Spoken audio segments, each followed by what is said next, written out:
Wow. That's probably been the most intense little part of the trip so far. So from the paradise that was Middle Percy, I went north up to Digby Island, which is an odd little chain of islands that was supposed to provide a bit of protection that a lot of people talked about. From there I went only another short little stint up to Double Island, and the reason for going these little stints was A, because I could, and B, because I had a really big one the next day up to Scawfell, and I was crossing a super tanker lane, so I wanted to have the shortest route possible. So then it was on to Scawfell, and then one more little hop across to Brampton Island. Goodbye, Middle Percy. That was really something, and I hope to see you again. I think definitely per unit time, that's been the highlight of the trip so far. Just really weird and interesting, and yeah, pretty amazing.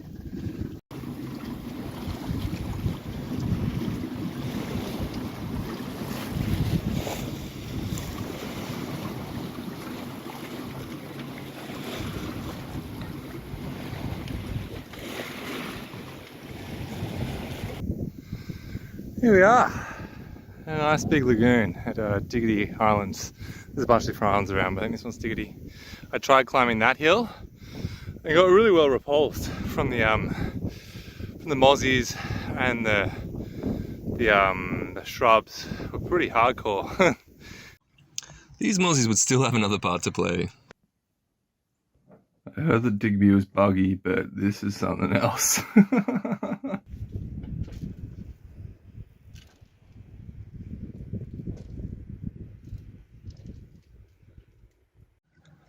My shot at getting to Double Island didn't work out very well, and I ended up running into a 4-knot tide on my nose, so I had to come back. Alright, it's just everything's not really worked out so far. Haven't been able to get up the hills, haven't been able to do much, been smashed by mosquitoes and bugs, and now when I've tried to go out, I've just wasted all the precious fuel I've been saving so preciously. Oh, Digby, give me a break. Hopefully I'll get a bit of sleep now and head off again. Look at that big old turtle. He's been hanging around here all morning. Wow. Every now and again he does this little pshht. Oh, there he goes. Alright, I'm having another attempt of escaping Digby. It's about 11:30 now. There's enough wind to sail out, thankfully, and there's the current's also pushing me out, and then hopefully once I get out of here and turn left, the current should be pushing me towards my destination, which today is just Double Island. I've abandoned the idea of going to Scawfell today. It would be too late, so I'm going to try and get to Double Island, which is only 10 miles away, and the good tide, and then chill out there, sleep there tonight, hopefully not get too bashed around there, the anchorage, and then yeah, and then only have like 30 something miles to go tomorrow rather than 40 something, which makes a big difference when you're fighting really strong tides in a slow boat. So yeah, I just don't want to get done by all the mozzies and things here tonight. Yeah, let's see if it lets me go this time. Wish me luck. This is one of the prettier places. This is Double Island. You can see a little toppy down there. It doesn't have much protection, and it's also very hard to anchor. It took me like an hour to find a spot, and even then I had to drop the anchor because it's not very strong conditions at the moment. It's maybe like, I don't know, 5 to 10 knots, 15 max. And I had to dive on it first before I could set it, because it was around some coral. So yeah, so I managed to get a clear run without coral, but yeah, it's far from an ideal anchorage. Things obviously went too well today. So where I've anchored is at no tide at all, and there's no tide over there and behind that rock, which looks great, but there's big waves before coming through here, and then you can see it all kind of like ripping along. I think this might be like the weird directional flow rather than the actual just tide going up and down. So the direction of the tide, like currents changes. So it looks like it'll be this direction and kind of keep on getting worse for another like 2 or 3 hours, and then hopefully it should subside. But then now I'm a bit worried about the current from that direction flipping me this way quite a lot. So it turned out that I was very justified in this worry. Wow, that's probably been the most intense little part of the trip so far. And I knew the wind was going to be blowing easterly, and when I got in there was no current, and I kind of completely just disregarded the current. And so then I put all these precautions in place about what would happen when the current started to show its ugly face, going in the direction that wasn't so bad. Yeah, I put like a weight on, I put all this kind of other stuff on, I got a buoy ready in case I need to ditch the anchor. And then kind of slept for a couple of hours while the tide was not going to be too bad for everything. And then I woke up at high tide and it was indeed drifting all over the place. It was just trying to, like, I'd set the anchor alarm for 20 meters and it was kind of at 15 or something when I woke up, and I was like, oh God, it's about to start wrapping itself and everything. Just getting into all kinds of problems, which was going to be really bad for everything. And so I spent like half an hour zooming back and forth, like, so I'd like take a bit of chain up and then I'd zoom back to where the chain should be, take a bit of chain up. I would have drifted a bit, kind of kept on doing that, and it was pretty brutal. I was in like 15 meters of water. First I had to like pull up a 10-meter chain, and then and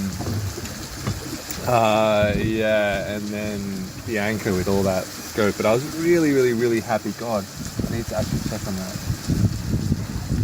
Yeah, because then now it's like, then it was like 10:30 p.m, which is not ideal. Like, I wanted to do all this section during the day, because it's the section I've been most scared about, because you go through a field of anchored super tankers and there's tides and all sorts of stuff. And then, so I got out and I was like, I zoomed out, I was feeling really relieved and happy to have got out. And then I just came past a section where the tide obviously had wrapped around the islands and had gotten super intense in this one little point and over a shoal, and I got the most awful breaking waves that I've seen, like the ones that I've heard about, basically. Like I took one over the side, had to put the dagger boards in. I've got the dagger boards in now. Poor Robocop copped one, and before I managed to put his trash bag on, and so hopefully it doesn't die. And so now I'm just kind of taking stock. I've got a little bit of head sail out. I'm just kind of sailing down, like on a beam reach downwind a bit. Also, you know, it's only like 11 p.m. now, and I've got a whole night ahead of me, so I probably want to be like, do the safest I can. That's the end of the Blair Witch podcast for now. Let's see what happens. The night is young and full of horrors, so anything could still take place.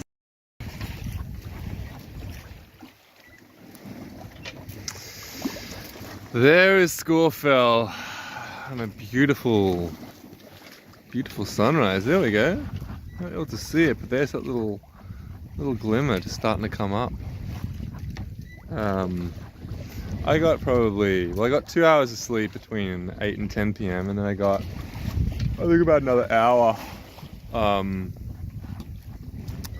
this morning in little 20-minute increments.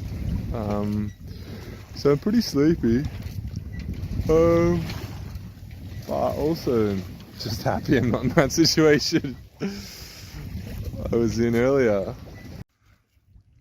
Wow. Sometimes you gotta go through the bad times to get the good times, hey? Look how beautiful this place is. It's ridiculous. Big mountains, white sand and coral on one of these. Yet to be determined whether it's going to try and attack me like they generally do, but wow. It's now time to rest and recharge, and thankfully Scawfell provided everything needed for this. It was so beautiful, and really nice wildlife and beaches and things. Got 3 options today. The beautiful part of this world. There's a lot of bad parts of this. Oh, there's not that many bad parts. It's just the tides and the chop really, but yeah, there's a lot of beautiful parts of the world here, and one of them is the options. So what I can do is go to St. Bees Island, which is 9 to 10 miles away. So if I continue on at 1 knot in 10 hours, I might make it there. Further on is Brampton Island, which is 20 miles away, which is my current objective.